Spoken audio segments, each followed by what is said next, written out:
Zola abandoned her family for corporate success. Now her father is gone, and the will leaves her nothing but an old, cracked clay bowl. This is African tale of family betrayal. Reveals a secret so deep, the only way Zola can get the land, is by facing the lies she buried 10 years ago. Before I continue, my dear friends, please take a moment to hit the subscribe button, like, and share this video with your loved ones. Your support means the world to me. Thank you so much. The funeral itself was a beautiful, heartbreaking blend of traditional village reverence and quiet sorrow. The air was thick with the rhythmic chanting of the women and the deep, resonating beat of the drums. But Zola felt entirely like an outsider, uncomfortable with the intensity of the grief, clinging to her purse as if the villagers might contaminate it. She stood stiffly next to Kofi, refusing to participate in the rituals she dismissed as superstition. The tension wasn't just between the siblings, it was held in the eyes of the entire family. Everyone knew the land was valuable, and everyone knew Zola expected a substantial share. They watched the two siblings, the one who chose the ancestors, and the one who chose the skyscrapers, waiting for the inevitable explosion. Finally, the formalities concluded. The family gathered in Ken's modest living room. The lawyer, a small, nervous man from the nearby town, cleared his throat and unfolded the document. Zola subtly moved closer, her heart pounding not with sorrow, but with the cold, hard excitement of an impending transaction. She mentally calculated the acreage, the potential profit, and the luxurious life her inheritance would buy her. She was ready to be rich. The lawyer began to read, his voice thin but clear, detailing Ken's few humble possessions, the old truck, the livestock, the furniture. Zola rolled her eyes, waiting impatiently for the true value, the land, to be mentioned. And then came the part that made the entire room gasp. To my beloved son, Kofi Embel, the lawyer read, who upheld the sacred promise to the ancestors and to me, and who honored the soil with his sweat and patience, I leave the entirety of the ancestral homestead, including all cash assets, livestock, and the sacred High Plains land, to be his and his children's forever, with my full blessing and trust. Silence. A heavy, immediate, impossible silence fell over the room. Zola's breath hitched in her throat, not from grief, but from a blinding, white-hot fury. Kofi sat motionless, his head bowed, the weight of the trust already settling on his shoulders. The land, the valuable, multi-million-dollar land, was Kofi's. All of it. The lawyer then cleared his throat and looked directly at Zola, who was now standing, rigid with disbelief. And to my ambitious daughter, Zola Embel, he continued, his voice softer, perhaps pitying. I leave only the contents of this sealed box, with the deepest hope that she will finally understand the meaning of worth. The lawyer produced a small, plain wooden box, sealed with a simple piece of twine.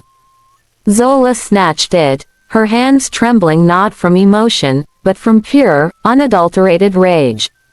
She ripped the twine, threw the lid to the floor, and stared at the contents. There was no money, no jewelry, not even a simple letter. Inside the box, resting on a bed of dry earth, was a single object, an old, cracked clay bowl.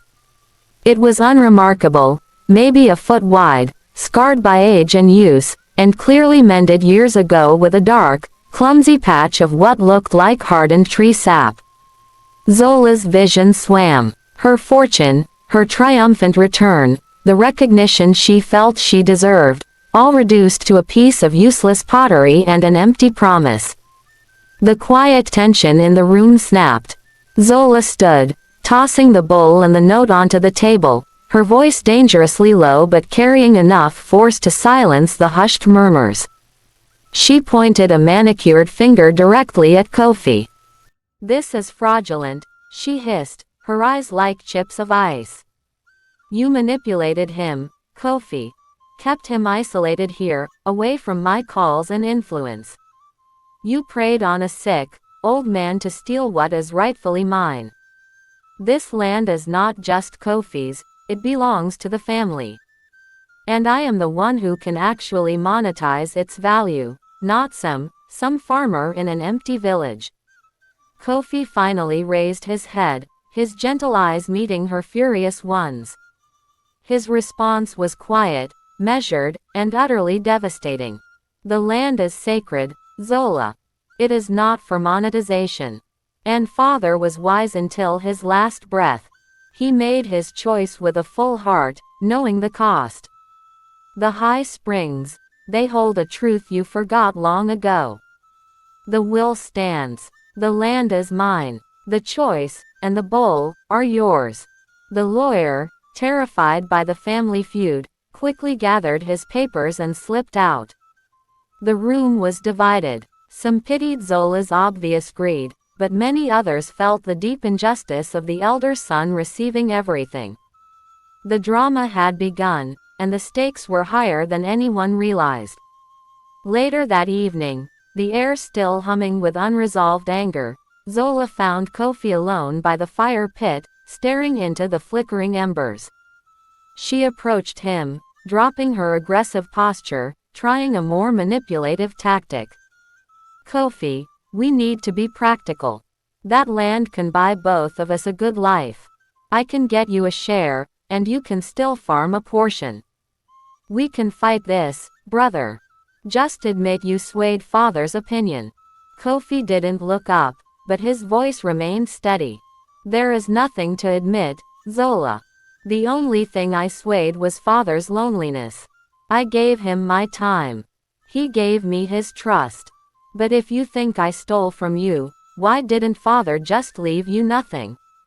Why the bowl? Why the test? He finally turned, his expression one of profound sadness. Father knew you wouldn't take anything unless it came with a challenge, a fight. He knew the land, in your hands, would be poisoned. But he gave you a chance to prove you've changed. The high springs are not just a source of water, they are a place of reflection. The test is not for the water, Zola. It is for your heart. Zola felt a momentary flicker of shame, quickly buried under her resolve. Fine. I will complete his ridiculous spiritual quest. I will prove him wrong, and then I will prove you wrong. I will bring back that water. The next morning, Zola tackled the impossible task the only way she knew how. With money and corporate efficiency. Refused to ask Kofi for any help, viewing his traditional knowledge as irrelevant superstition. She chartered a heavy-duty, expensive off-road vehicle from the city, paying the driver an exorbitant fee to navigate the overgrown, treacherous path up to the high springs.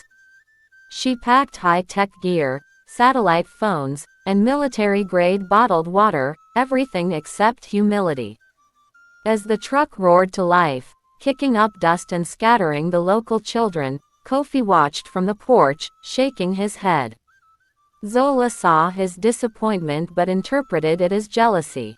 Save your pity, Kofi, she shouted over the engine's noise. This is how modern problems are solved. Your traditions can't compete with technology. She gripped the old, cracked clay bowl, which she had carefully wrapped in a thick, protective foam, treating it like a fragile, ridiculous artifact she couldn't wait to discard. She had a deadline. The harvest moon was 3 days away. She was convinced she would be back in 12 hours with the required water, the land deed in her hands, and Kofi humbled. The mountain path to the high springs was known in the village to be a gentle guide to those who walked with respect, and a violent obstacle to those who did not. Zola learned this lesson the hardest way possible, and she learned it fast. The massive, expensive truck managed only a few kilometers before the path literally closed in on it.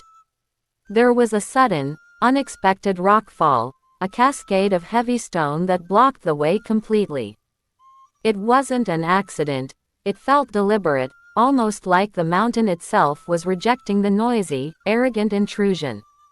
The driver, a city man terrified of the silent, imposing wilderness, refused to go further. Zola tried bribery, then threats, but the man was resolute. "Madam," he stammered, looking fearfully at the immovable rocks, "this land does not want us here. I cannot risk my life for your pottery." Zola dismissed the driver and his terrified assistants, paying them double just to take the truck keys and leave. She stood alone, staring at the impassable pile of stones, her satellite phone showing no signal.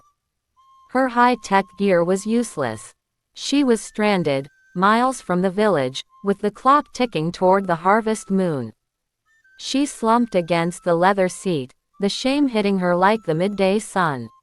All her money, all her clever planning, and her expensive technology had achieved nothing but a broken axle and a rock wall. She realized, with a heavy, sinking heart, that she had no choice left.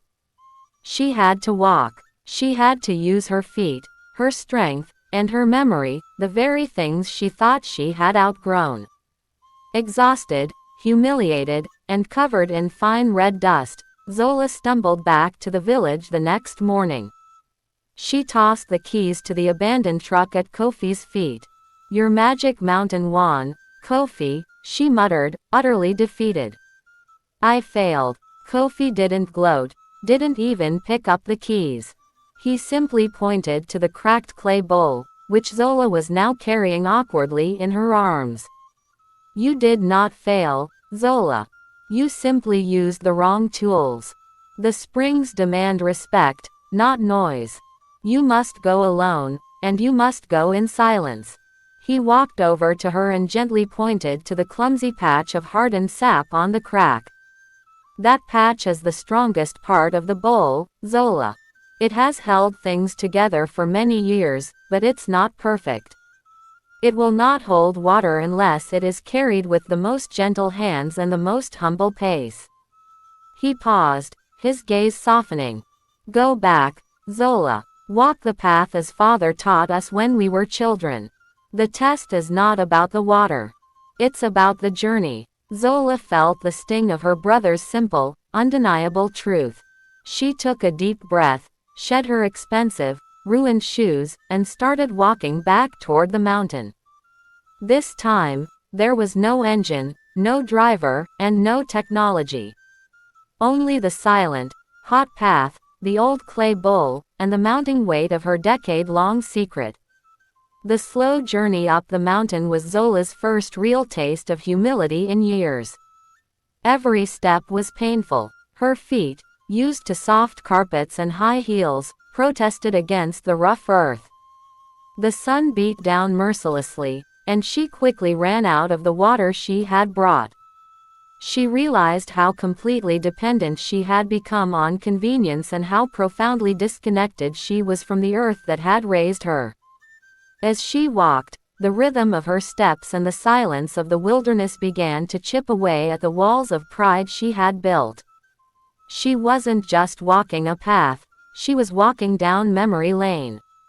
She remembered playing on this very trail with Kofi as a child, collecting wild berries and laughing until their bellies ached.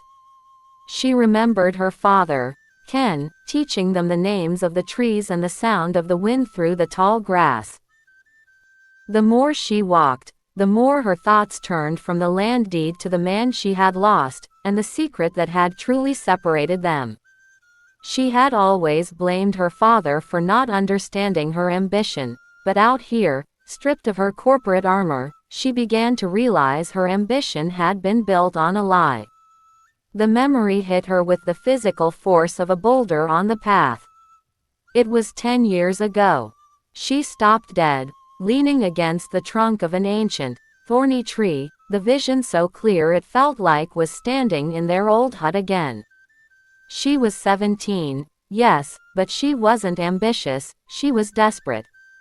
She wanted out. She needed the money to apply to the prestigious city university, the money that would be her ticket to a life that had no dust, no chores, and no limits.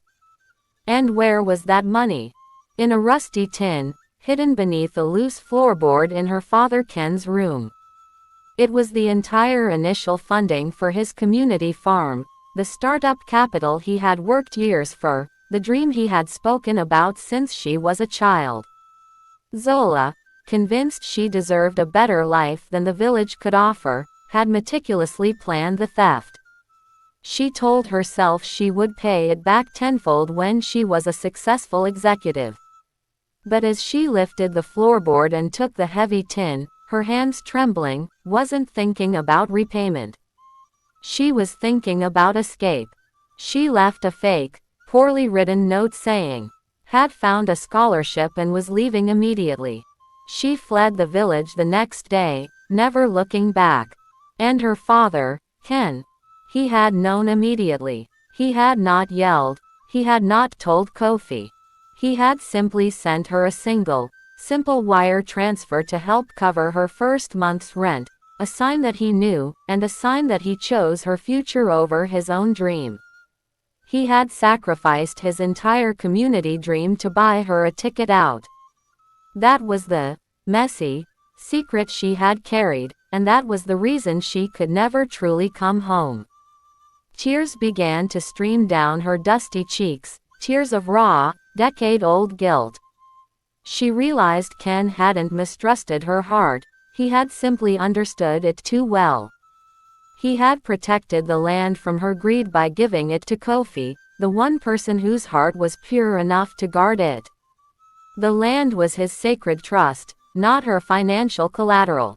Finally, just as the sun began to dip toward the horizon, painting the sky in violent hues of orange and red, Zola reached the high springs. The sight was breathtaking. The water bubbled out of the moss-covered rocks, so clear and cold it looked like liquid crystal. It was the purest water in all the region, a true gift from the mountain. She collapsed by the edge, cupping the cold water to her mouth, feeling the life flow back into her tired body. She slowly picked up the cracked clay bowl. The harvest moon was beginning to rise, a huge, perfect orb climbing over the distant peaks. Her time had come. With a slow, reverent breath, she dipped the bowl into the spring. The cold, crystalline water filled the vessel completely. But the moment she lifted it, the water began to stream instantly through the old, patched crack.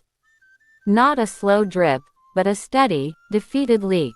She tried covering the sap patch with her hand, but it was useless. She poured the water out and tried again, moving faster, trying to get just a drop to cling to the bowl's bottom. But the nature of the crack was absolute. The bowl was broken, and no amount of speed or effort could make it whole again. Zola sat back on her heels, the empty, cracked bowl resting in her lap. Despair, heavy and suffocating, finally settled over her. She realized the terrible, beautiful truth: the test was impossible. Her father, Ken, had never expected her to succeed. He had given her a broken vessel, knowing it could never hold the pure water of the springs. This was her inheritance. The shame of the crack, the weight of the water that leaked away, and the knowledge that she could not complete the task. She felt a profound sadness, realizing her father hadn't challenged her out of spite, but out of a desperate, final lesson. "I failed, Father," she whispered to the mountain wind, tears mixing with the clean water from the spring. "I am broken. I am selfish. And you knew it all along. Knew the land was Kofi's now, truly Kofi's. She had nothing. All the wealth and success in the city meant nothing out here. She was just a tired, broken daughter who had stolen her father's dream."